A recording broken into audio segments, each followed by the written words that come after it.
ई देखा, ई क्वेश्चन का हम ट्रिक लगा के सॉल्व करत बानी।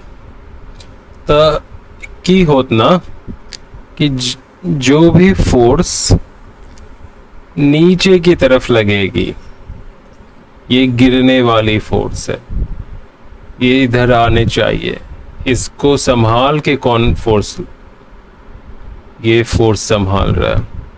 सिस्टम रेस्ट में है तो इक्विलिब्रियम में है, तो ये जो ड्राइविंग फोर्स है और ये रोकने वाली फोर्स हो गई, हमेशा बराबर होती है।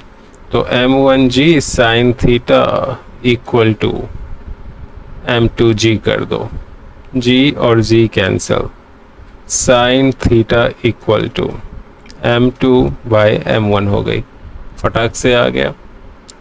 अब हमारे को नॉर्मल रिएक्शंस निकालना है। नॉर्मल रिएक्शन बराबर होती है m1g cos थीटा के।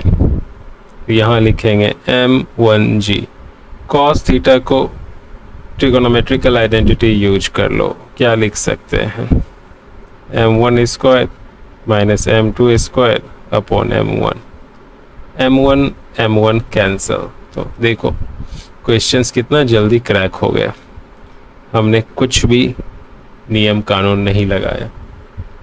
अब नियम कानून लगाएंगे।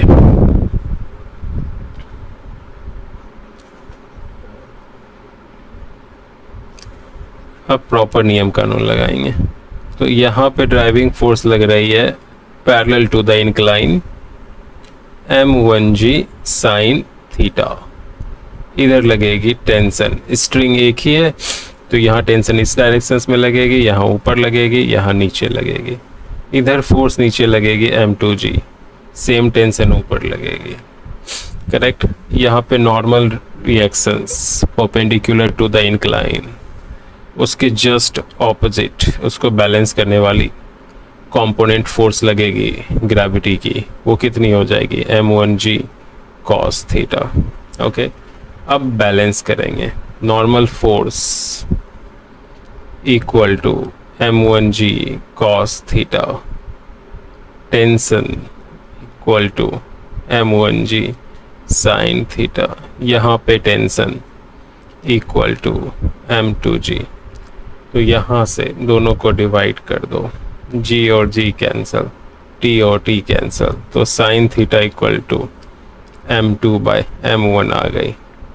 अगेन वही लॉजिक लगाना है, नॉर्मल रिएक्शन मिल जाएगी।